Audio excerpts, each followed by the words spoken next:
Hey, what's going on, guys? So our next topwater frog review is going to be on the Snag Proof Ish's Poppin Phattie frog. This is the brother, I suppose, to the Ish's Fat frog. If I can get one out of here. Here's the Ish's Fat frog. I think these are both the same color. This is that sticky green color. Yeah, this is the sticky green color. So the Poppin one on the right, and the standard fat frog on the left there. So, and you can see they're about the same size. I don't think that there are any other sizes in either of these two frogs. I think that you only have the popping style, and then you have the regular one, the Ish's Fat frog. So, so as far as the Poppin Phattie goes, it has a length of 2 3/4 inches, and it has a weight of 5/8 of an ounce, and it's a topwater floating style frog.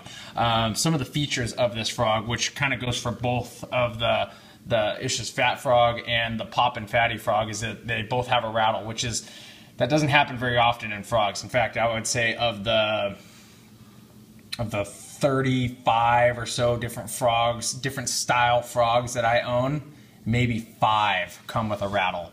So that's something that manufacturers don't include a lot in frogs. This one actually does.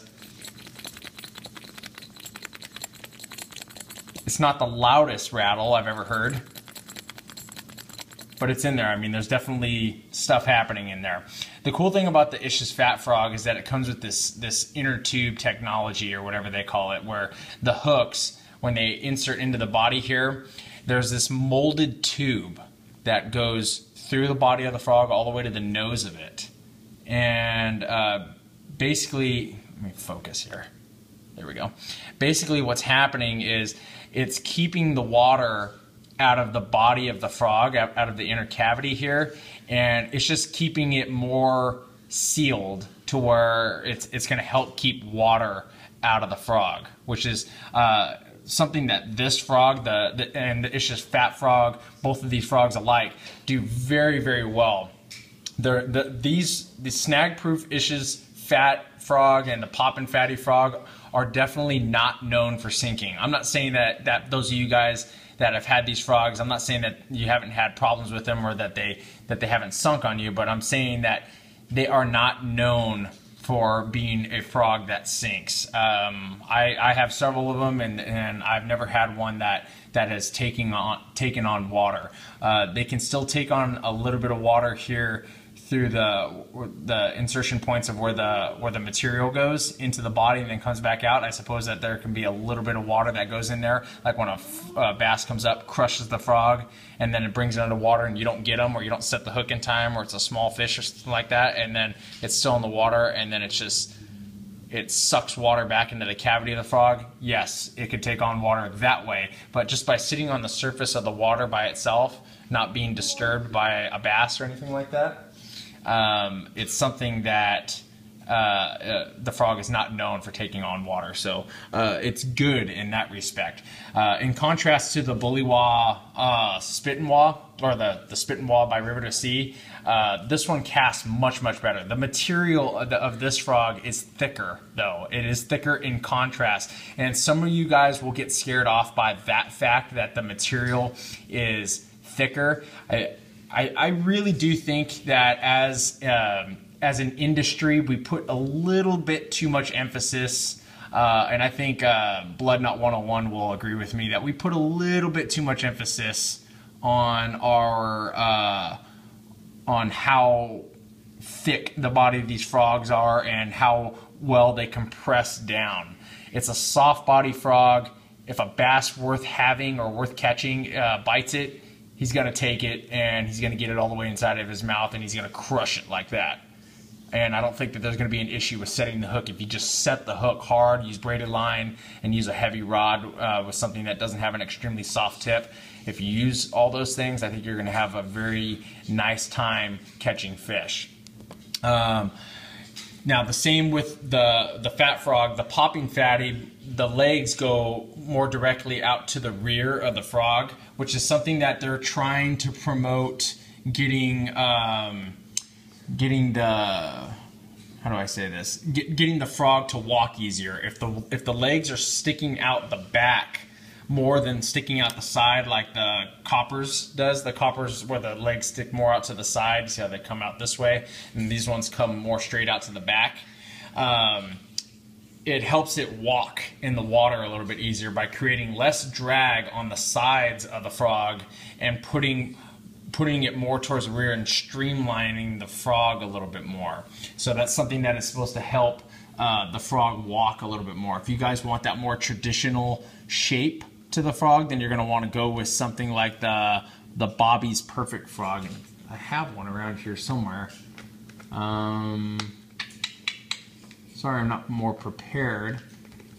Let's see, Bobby's Perfect Frog. I'll find one later. Anyway, as far as the legs go on here, it has that same non-stick coating or whatever. It looks like it's just like a spray painted on there. It looks like, and I think they're rubber. You can see it's all coming off on my finger there, but it's supposed to help it not stick together. I don't think it really matters much. I think as soon as it gets wet, they're going to come apart anyway, but it's supposed to help it not stick together. I mean, you can see, like when I move it around like that, they don't get as tangled as something like the River to Sea frog, where they kind of get a little bit more tangled. That was probably a really bad example, but anyway, that having that stuff that they spray on the material of the frog here is supposed to help keep it from sticking together. It's a very full amount of skirt material. Looks like it's about 20 to 25 on here. It's a very, very full, which is something that I look for. The one thing that I feel lacks in the appeal to me personally, this is me personally, and I'm saying this, that the It's Just Fat frog is one of my favorite frogs, that the appeal of this frog to a bass fisherman, maybe not to a bass, is the fact that these legs come out the back make it look less like a frog in the water, because they kind of get all tangled up and congealed together where they don't. It just looks less like the profile of a frog when they're really close together.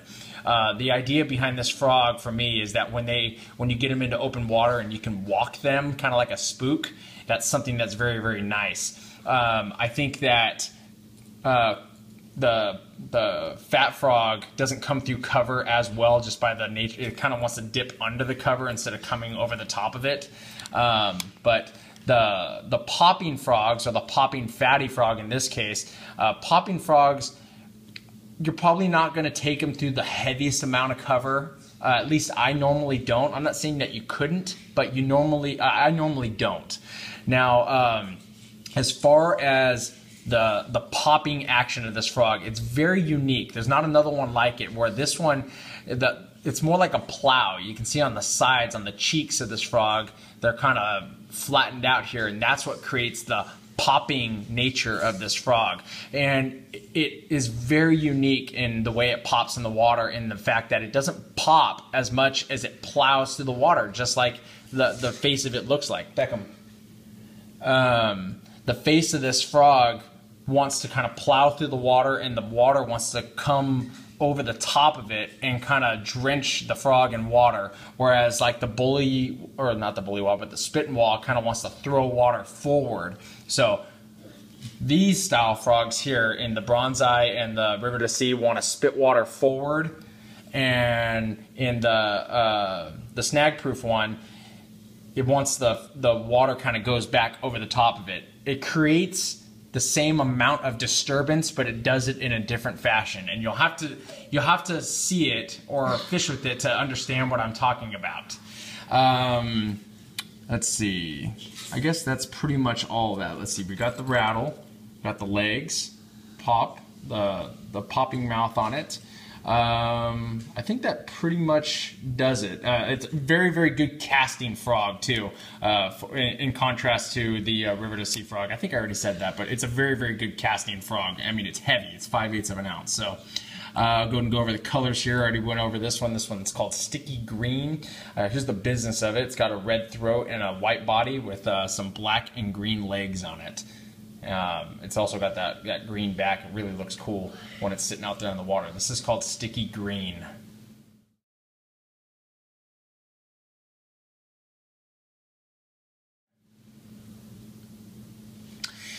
Next color we have here is obviously called Cali. Like I said in my unboxing video, probably one of the more popular frog colors on the market, especially from Snag Proof, is this Cali color.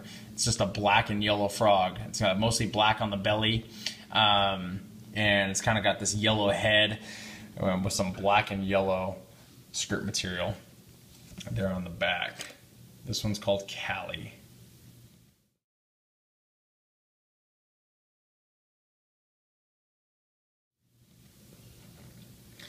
All right, guys, so if you guys have any questions about this frog or comments, leave them below, and share your successes with the frog too. I think people watching this video will appreciate what people have to say about their successes with the frog, and maybe the kind of issues you have or have not had. I know this is a very, very popular frog, which leads me to believe that it has success on the water to kind of go along with the fact that it is eye-catching. People like looking at it. So if you guys like the video, please hit the like button down there in the lower left corner.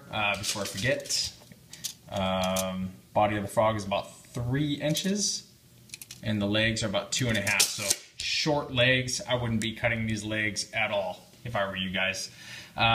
Stay tuned for the next review. I have the Booyah Poppin Pad Crasher and the Revo Frog from Reaction Strike, the popping one though. I did the Revo Frog last year, now I'm going to do the popping one. So stay tuned for those 2 reviews. Thanks a lot, guys.